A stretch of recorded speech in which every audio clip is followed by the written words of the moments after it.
Hello, everyone, and welcome to this video right here on Pro Wrestling Inside and Out. We're going to talk Jim Crockett Promotions.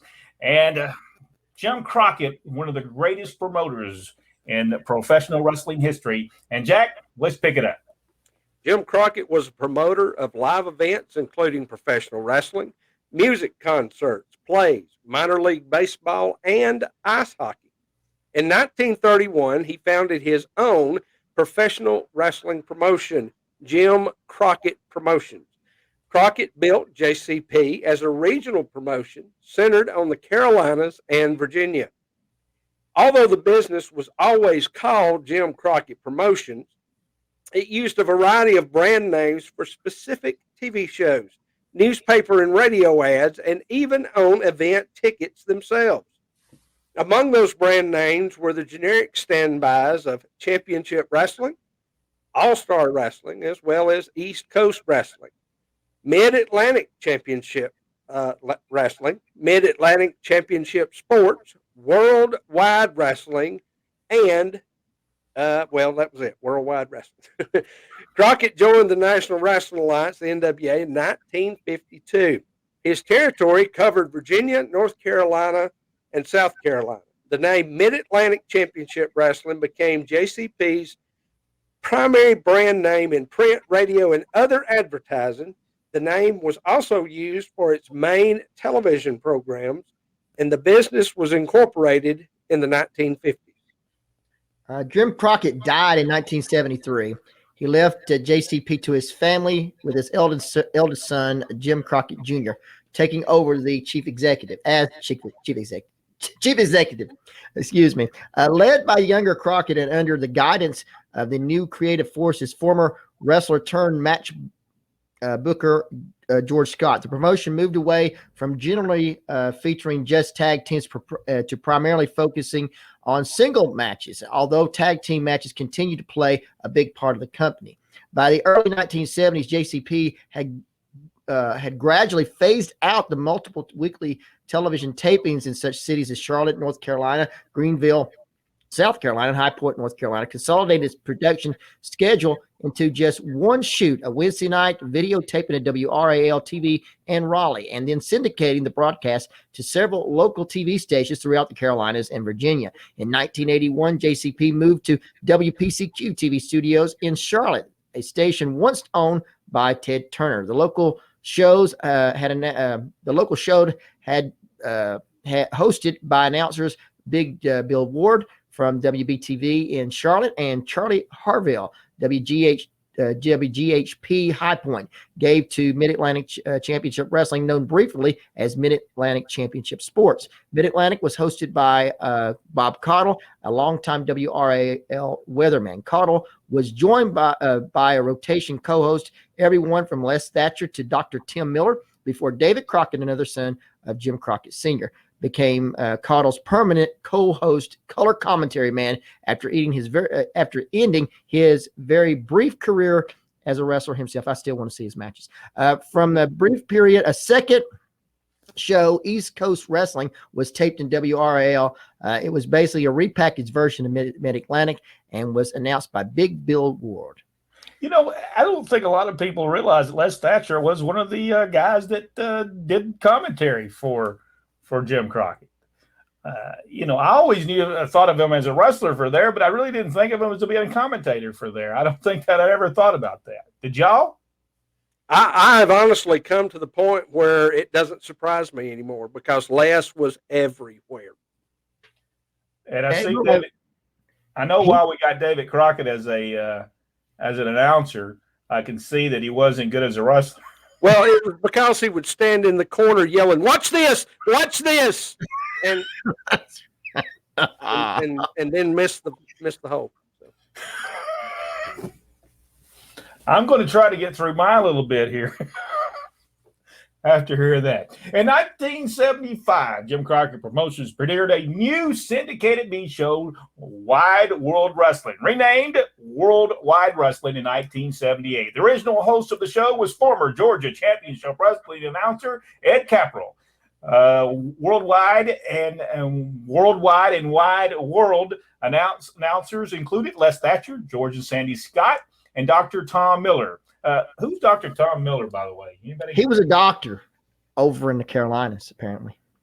Dr. Miller. Dr. Right. Miller. Okay. He was the friend. son of Mr. and Mrs. Miller. It was also hosted by the team of Rich Landrum and Johnny Weaver in 1978. Hey, is that Rich Landrum? Was that the guy that, hello, ladies and gentlemen, the voice, that big voice, curly-headed guy? I believe so. And Johnny Weaver was really, really good in commentary. He really was.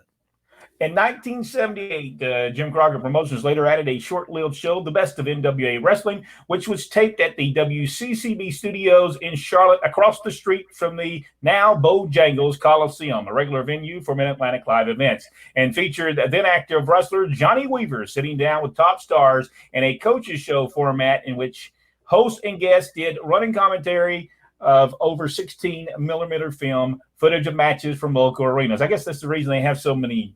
That's right. That circulate. Rich Landrum and David Crockett appeared on Best Of doing interviews for the local arena shows. Watch it. Jim Crockett Promotions gradually began to expand, running shows in eastern Tennessee, parts of West Virginia, and even Savannah, Georgia. In the late 1970s and the early 1980s, Jim Crockett Promotions ran regular shows in Cincinnati and Dayton, Ohio. Crockett and Scott also bought minority, if I can get that out, shares of Frank Tunney's Toronto-based promotion, Maple Leaf Wrestling. Mid-Atlantic Championship Wrestling also aired on Buffalo, New York station, enabling Tunney, Crockett, and Scott Enterprises to bring a full slate of shows to Ontario and upstate New York. In the 1980s, Crockett Jr. began consolidating the southern franchises of the National Wrestling Alliance. Discarding the Mid-Atlantic Championship Wrestling brand, Crockett Jr. began promoting his events simply as the National Wrestling Alliance, although his promotion remained distinct from the larger NWA entity. In August 1980, Crockett Jr. was elected president of the NWA. In 1981, the same year Crockett moved his TV show tapings from Raleigh to Charlotte, former and future Georgia Championship wrestler booker Ole Anderson took over as Mid-Atlantic's booker. In 1981, Anderson booked both JCP and GCW simultaneously. In 1982, Crockett partnered with wrestlers Ric Flair and Blackjack Mulligan to start a secondary company out of Knoxville, Tennessee, Southern Championship Wrestling. The promotion featured such stars as Mulligan, his son Barry Windham, who was then billed as Blackjack Mulligan Jr., Kevin Sullivan, Wayne Ferris, the Mongolian Stomper, Terry Taylor, Tim Horner, and others. The enterprise lasted less than 1 year, however. And now, in the 1980s, the U.S. pro wrestling industry was undergoing change. The old NWA sanctioned system of separate regional territory promotions was collapsing under increasing competitive pressure from Vincent Kennedy McMahon's World Wrestling Federation, now known as the WWE. Itself was a family-owned territory promotion covering the northeastern U.S., which was aggressively expanding into a nationwide promotion. Crockett had similar expansion goals, envisioning a united NWA through JCP, buying out or merging with all of its member regional territories. Ted Turner, whose Atlanta television station WTCG would become distributed nationally via satellite starting in 1976, had realized the value of professional wrestling for cable television in the early 1970s. WTCG aired Georgia Championship Wrestling programming on Saturday evenings, and wrestling provided his fledgling enterprise, the future superstation WTBS, a source of cheap live entertainment, which was well suited for the station's target demographic. Turner could run per inquiry advertisement for such products as Slim Whitman albums, I remember that, and Ginsu knives, and take part in sales of the profits just by promoting a big viewing audience delivered by pro wrestling loyal fan base. Superstation TBS parent company Turner Broadcasting had asked Georgia Championship Wrestling to change its public brand name to World Championship Wrestling, helping fuel rumors that Jim Barnett's controlled company would go national itself. Georgia Championship Wrestling acquiesced to World Championship Wrestling name change in 1982. Meanwhile, by 1983, Jim Crockett Promotions went from recording its weekly shows in a television studio to shooting on location in between matches at live arena events. After purchasing a mobile television production unit for $1 million, Crockett unveiled what became NWA's dominant end-of-year annual supercard, Starrcade. Let's talk a little bit about Jim Barnett. Rodney, do you think Jim Barnett would have ran the world? Yes.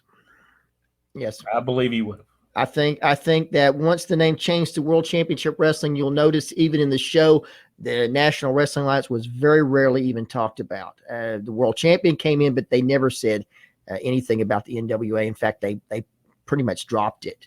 And it didn't really come back until Jim Crockett took over in a big way. Yeah, I believe he was on his way. I think Ohio was the start. And I believe, if you'll remember, even at this time, World Championship Wrestling moves its way, and they start running Gaston, Alabama. This would happen in 1979, 1980. They were already going into Anniston, Alabama, for whatever reason. I still don't. Alabama. Yeah. I don't really understand. I never really understood that, because that would have been Ron Fuller's territory, but they were running it at the time. So I never understood how they got there. So I do believe Jim Barnett, and I do believe Jim Barnett was a major part of Vince McMahon and his ability to be able to become the major force that he became. Do y'all agree with that? Yes, I absolutely do. I hate to say it, but Jim Barnett was a very, very smart person. A very, very smart person. In 1984, the WWF purchased controlling interest in Georgia Championship Wrestling from a number of its co-owners, including brothers Jack and Jerry Briscoe and Jim Barnett, thus gaining control of Georgia Championship Wrestling's flagship Saturday night time slot on TBS. This tactic co-opted the time slots of rival territories in their own backyard. Local TV markets was part of WWF's national expansion strategy. To Vince McMahon's surprise, however, this tactic backfired severely with TBS. When the WWF aired its first show on TBS on July 14th, replacing World Championship Wrestling, viewer backlash was severe, as the show's Southern fans was incensed to see the Blood Stars suddenly replaced without advance notice by the invading force of wrestlers from up north, an event that has since become pro wrestling's Black Saturday. In response to the ensuing deluge of complaints, TBS granted an upstart promotion called Championship Wrestling from Georgia, backed by Holdout Georgia Championship Wrestling. I think that was Fred Ward, Ole Anderson, and I believe it was also what was the other guy's name? Ralph Freed. They got an early morning time slot. Championship Wrestling from Georgia television show, which was the same name as the promotion itself, along with Bill Watts' Mid-South Wrestling, easily surpassed the ratings for the WWF broadcast, which just featured clips and wrestling reviews instead of original matches. I believe that was the mistake of Vince McMahon. I don't think he never cared about it. He never made the investment that was necessary to make that thing work. No, he never did. I mean, why would you put yourself on TBS and do nothing with it? I remember one show had Roddy Piper and Bob Orton. In the majority of the show, they talked the whole show they were there. I'll be honest. I think it was arrogance on Vince's part. Is he thought, I have the superior product, so I'm going to put this little rinky-dink thing out of business, and I'm going to come in, and people are going to flock to me just like they're flocking everywhere. Now, he was right in the fact that they were flocking to him everywhere else, but Georgia was different. The South is different. It's a different style of wrestling. There was that long connection with the fans that he should have understood just simply from Madison Square Garden. If he had ran every city like he ran Madison Square Garden, he would have drawn everywhere he's ever been. But he didn't have that community connection, that those local fans that are investing in what he's doing because they never saw anybody. The only time you came to town was when they did a TV show, and then you put that stuff on TV and expect them to like it. It's a wonder they didn't burn the TV station down. I'll just be honest. Yeah, it was some stuff. And I tell you what we're going to do right there, we're going to stop right there, and we're going to continue this because there's so much more about the Jim Crockett and what they went through and the sale to Ted Turner. And we'll get to that on another video. If you enjoyed this video, give us the big thumbs up. Subscribe to the page if you haven't already, and hit that notification bell. And ding, ding. I ding. But hit that notification bell. It's way up there. It's way up. If you're watching this, it's way up there somewhere. You hit that little notification bell, and it'll let you know every time we upload a video right here on Pro Wrestling. Thank you so much, and we'll see you on the next video.